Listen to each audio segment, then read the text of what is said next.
Hi guys, and welcome to another episode of Contador Publico at your service.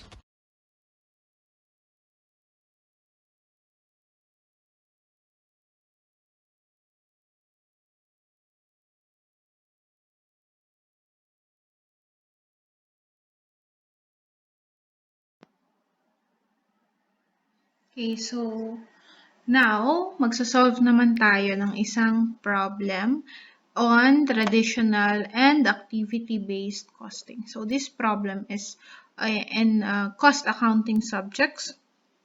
Okay, so high-tech company or high-tech products manufactures three types of remote control devices: economy, standard, and deluxe. Okay, so may tatlong products. The company, which uses activity-based costing, has identified 5 activities and related cost drivers. Each activity, its budgeted cost and related cost driver is identified below. Okay, so kung activity-based costing daw ang gamit, okay, so ito yung activities on, anong activities na to? During the manufacturing. Okay, during manufacturing nung remote control, ito yung mga activities nun. Una, material handling. Sunod, material insertion. And then the next, automated machinery. And then you have your finishing and your packaging. So, ang cost ng bawat activity na ito, it's mentioned here. So, 225, 2475, 840, 170, 170. So, your total overhead, so ang pinapakita dito is your overhead, okay? Yung overhead, yun yung i-allocate natin, okay? Now, kung ABC costing kasi, meron tinatawag na cost drivers, okay? So, ibig sabihin, itong drivers na to, ito yung nagda-drive kung paano nag-i-increase yung cost. So, for material handling, ang cost driver niya based on the number of the parts. Okay? Ang insertion, the same parts. Ang automated machinery naman based kung ilang machine hours yung nagamit. Ang finishing, of course, kung ilan yung direct labor hours na nagamit, and packaging kung ilang orders yung ship. So, kung ABC-based costing, these are your activities to cost and the driver. Now, the following information pertains to the three product lines, okay, for the next year. Ito daw, for next year. Gagawa ka kasi ng budget, okay? So, for the next year, ito yung budget mo na po-produce. You are budgeting or forecasting units to be produced na economy ay 10,000, standard ay 5,000, at deluxe 2,000. Okay? You are also forecasting that you will be able to ship 1,000 economy, 500 standard, okay, and 200 lux. Okay? Tapos, meron dito, number of parts per unit, 10, 15, and 25. Machine hours per unit naman, 1, 3, and 5. And labor hours per unit, 2, 2, and 2. Okay. So, let's start solving. Ang required sa atin, number 1, if the company is using traditional costing, una, we need to compute the predetermined rate using the direct labor hours as the denominator activity. And letter B, we need to compute the amount of overhead to be applied to each product. Okay? Number 2 naman, we have to compute if the company is using ABC method, how much is the rate for each pool, okay? And compute the amount of overhead to be applied to each product. Okay, so I will show you paano isosolve yung ganitong products. Your main goal is to allocate yung 3.8 million na cost overhead. We have to allocate this into this gamit itong information na ito, we have to forecast magkano yung magiging overhead for each product. Okay, so let's start using traditional costing. Okay, compute the predetermined rate using direct labor hours as denominator activity. Kapag kasi traditional, ang basis mo lang ng allocation ng cost or ng overhead cost is your direct labor hours. Okay? So, paano natin malalaman ilan yung total direct labor hours? Okay? Ang kailangan mo dyan is ito. So, each product, you have labor hours per unit. Okay, so kailangan natin siya. We have 3 products. Okay, we have economy, we have standard, and we have deluxe. Okay, so labor hours per unit. So ito yung kailangan mo na information. Ilan yung labor hours per unit? 2, 2, and 2. Okay, so meron kang 2 each. Now, ano pa? Ano pang kailangan mo para makuha ang total? Kasi kailangan mo total direct labor hours. Para malaman mo, paano mo siya i-allocate. Okay? Kailangan mo dyan per unit. So, ibig sabihin, per unit na na-produce. So, i-multiply mo yan sa units produced. Okay? So, your formula is labor hours per unit multiply by your units produced.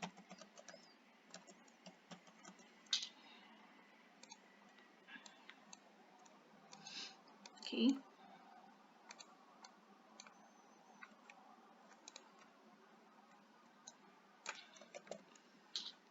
So, makukuha na natin ngayon kung magkano yung direct labor hours for each product. So, ito, yan, i-multiply mo lang sila. Okay. Since, yan na yung, okay, nakuha mo na yung total direct labor hours per product. So, paano mo ngayon siya i-allocate? Siyempre, kunin mo yung total ng lahat. Okay, so ang total na direct labor hours mo ay 34,000. So, magkano ang predetermined rate using the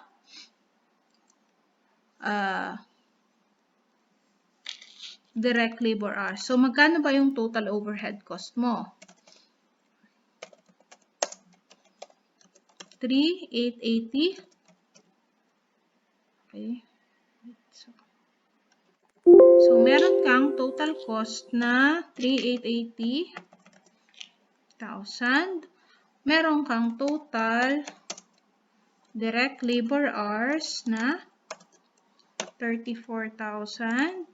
So, ang direct or ang rate mo per direct labor hour. So, OH means overhead. So, overhead rate per DL or direct labor hours is, ito na yung predetermined rate mo. So, divide mo lang siya. Meron ka ngayong 104.12 na cost per hour. Okay? So, yan siya. So, yan. Again, multiply. Makukuha mo na yung total. So, ito na yung predetermined rate. Okay. So, paano naman po? Compute the amount of overhead applied to each product. O, since nakuha mo na yon, okay, meron ka ulit, unit produced, diba? Tapos, overhead rate. So, i-multiply mo lang yung unit produced by your overhead rate per hour. Okay. So, multiply mo lang dyan. So, ito na yung overhead per product using traditional costing. Okay, so, sa economy ay merong, multiply mo siya dyan. Okay, so yan na siya. I-round off na lang natin siya.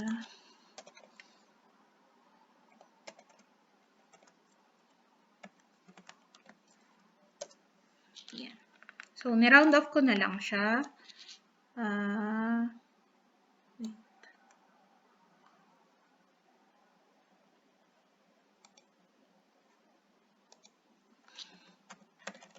So, based siya sa direct labor hours. Or hindi units produced. Direct labor hours. Kasi ang overhead rate mo nga is per direct labor hour. Okay, so yan siya. Yan. 3. Huwag na natin i-round off.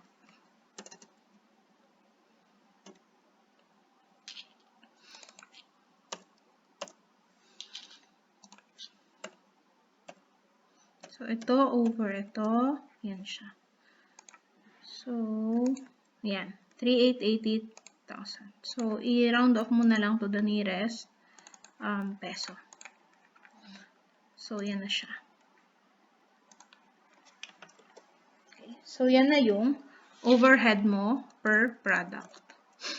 Okay, so yan na yung overhead applied to each product based siya sa direct labor hours. So, ito yung traditional costing. So, paano naman po yung kapag ABC? Okay? So, ABC naman kasi, ang kailangan mong i-compute, magkano yung cost per, meron kasing cost driver, di ba? So, makukuha mo siya, yung cost, i-allocate mo siya.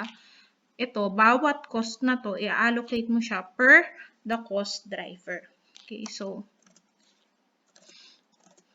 meron tayong, so ito, traditional. So, gawin naman natin si ABC. Okay. Copy lang natin to.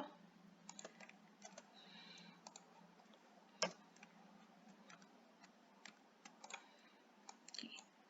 So, see? Kailangan mo munang kunin is yung cost driver niya per unit. So, halimbawa, si material handling, ano ang cost driver niya, di ba? Ang cost driver niya ay number of parts. So, titignan mo ngayon, ilan yung number of parts per unit. Oh, ito yung kailangan mo. So, kay material handling, kailangan mo ay number of parts. Kasi yun yung activity, yung cost, ano niya, yung kunin muna natin yung basis, okay? So, ang cost driver niya ay number of parts per unit. So, 10, 15, so ito yung cost driver mo, and 25. Okay? Now, parts per unit. So, ilan ang units produced? Ito siya. Okay, so ang materials handling na basis cost mo ay, so ito na yung cost driver mo ngayon.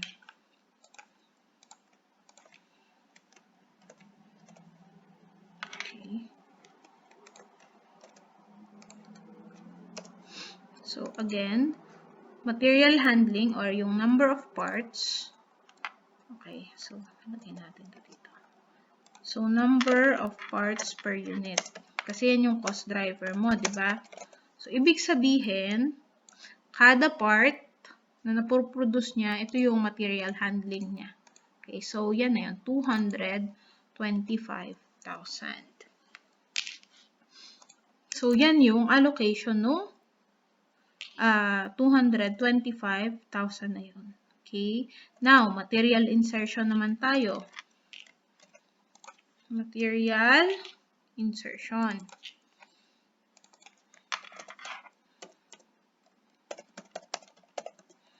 Okay, so ano ang driver niya?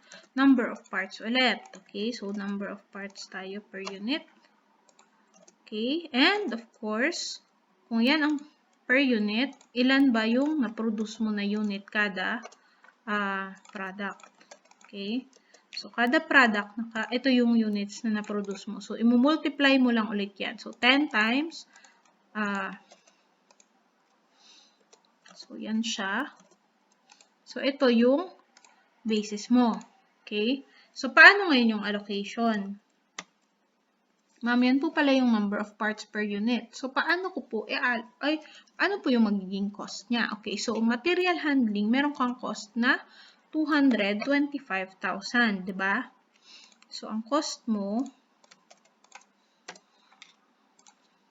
225, or kunin mo na natin lahat ng basis. Later natin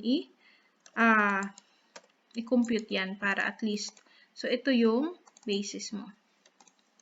So, yan yung material inspection.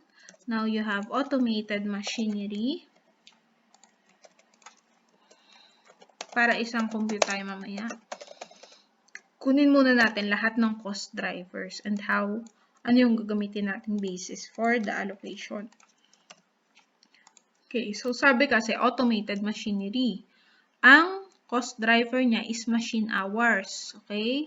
So, titignan mo ngayon, machine hours per unit. So, yun yung kailangan mo kasi yun yung basis eh. Okay? Okay. So, ilan yung machine hours per unit mo? 1, 3, and 5. So, 1, 3, and 5. Ilan ang unit na produce mo? Bakit po unit produce ang ginagamit? Kasi ito yung units production mo eh. Ilan yung production? So, yan yung dumadaan sa manufacturing process. Kaya yan yung basis ng or yan yung ginagamit mo as your driver. Kaya ang cost driver mo yan. So, total machine hours mo pala ay 35,000. Okay. So, ito, number of parts used. Ito, number of parts used. Ito, number of machine hours. So, number of parts. Ito yung number of parts. Ito yung machine hours. Total machine hours used. Okay? So, buong production. Now, next, cost driver. Okay, meron tayong, another activity natin is finishing naman.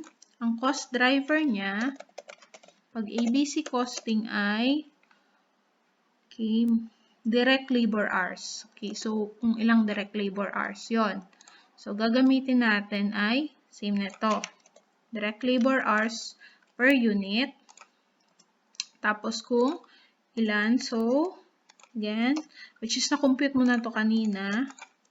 So, ito ngayon ang total direct labor hours. Okay, DL hours. Yan. Then, your next activity naman ay packaging.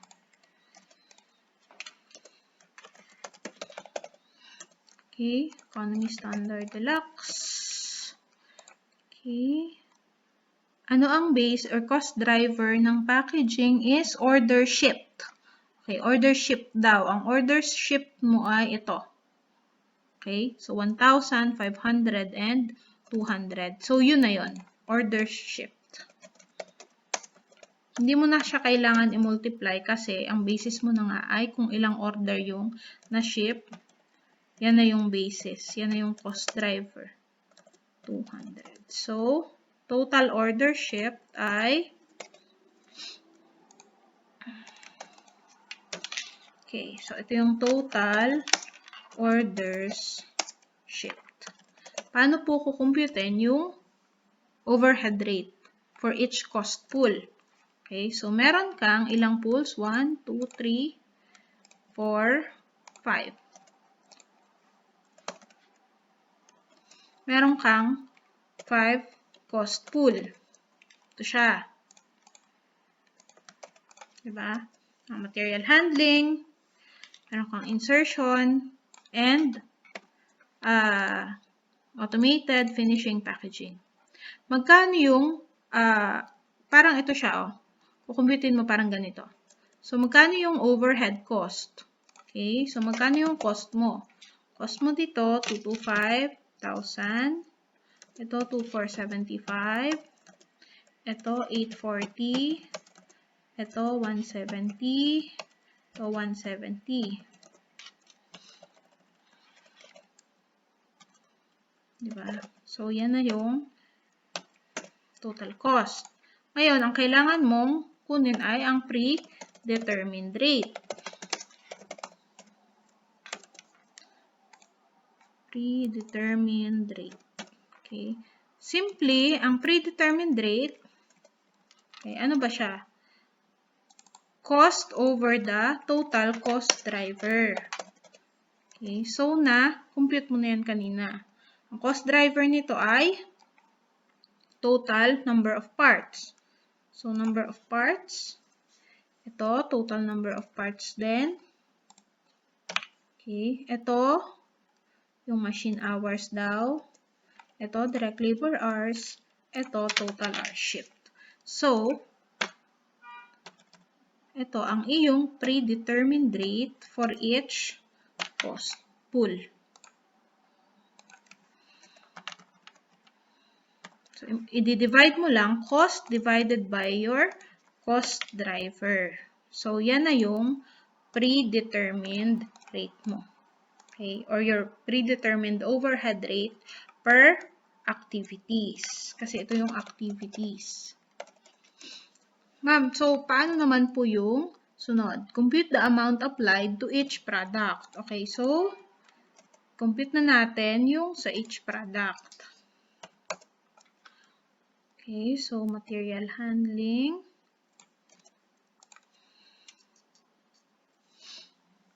Doon ko na lang ipakita sa taas. Predetermined rate. Okay, so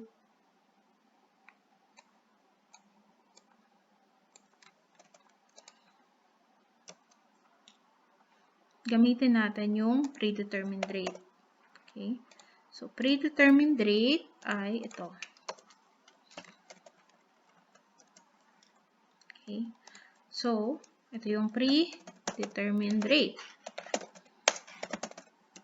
Paano natin siya i-distribute into economy, standard, and deluxe? I-multiply mo lang yung rate by the ito. Kung ano yung number of parts niya or kung ano yung machine hours used niya, direct labor hours. So again, predetermined rate multiplied by your cost driver per product. So ito, multiplied by ilan ba ang parts na nagamit niya. Okay, so ito, ilan yung parts na nagamit niya. So, ito, B, column B. Okay, so 1 times 1 multiplied by 100,000 is 100,000. I-split natin para mas makita mo. Okay. Okay, so 1 multiplied by 100,000 is 100,000. Okay, 75. 1 times 50 is 50. So, ito yung paano mo inallocate yung overhead cost ng material handling based dun sa cost driver nila. Kasi ito yung cost driver niya, di ba? Ng material handling. Okay. Material inspection naman tayo. So, 11 times kung ilan ulit, kung ano yung cost driver niya. Okay. So, yan yung cost driver niya.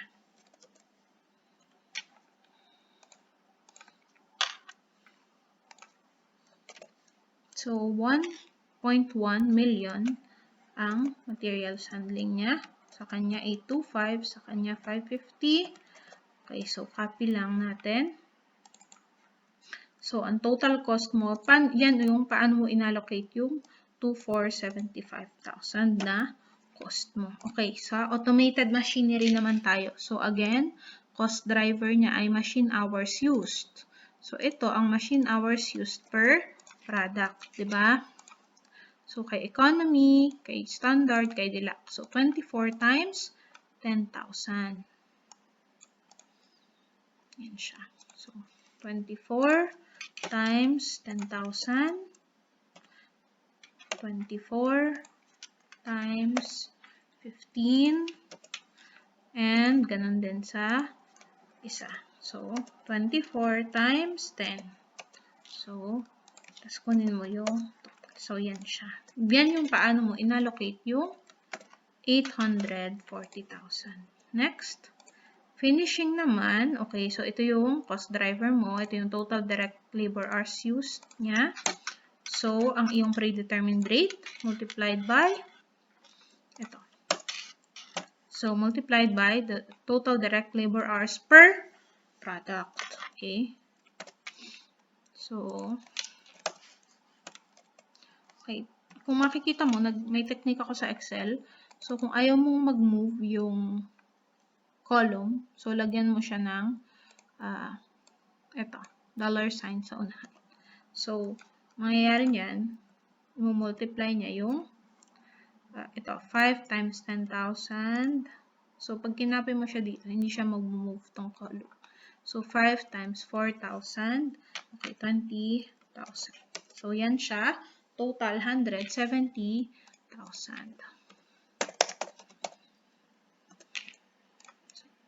Okay, last activity, packaging.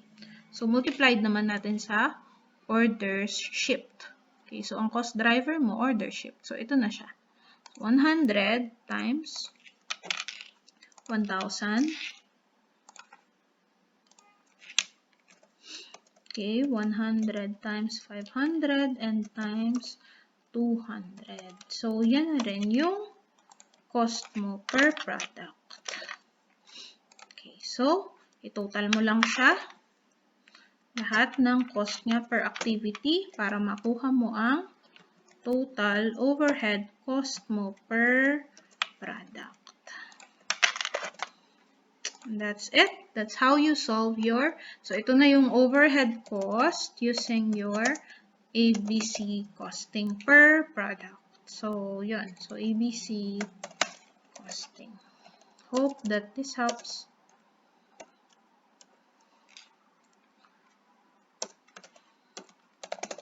So, madali lang siya. Basta i-analyze mo lang ng maayos. Ano yung cost driver? So, again, first step is you have to find the cost driver. I-calculate mo muna yung cost driver niya. Tapos, once makalculate mo na, kunin mo na yung predetermined rate. Okay, so total cost over the cost driver. And, okay, yung predetermined rate, i-multiply mo lang siya dun sa cost driver per product. And that's it. Makukuha mo na yung labor or overhead allocation niya. That's it for today. This is your Contador Publico, your friendly neighborhood CPA at your service. Don't forget to like, subscribe, share, and push the notification bell to be notified of new videos. God bless and good luck to all!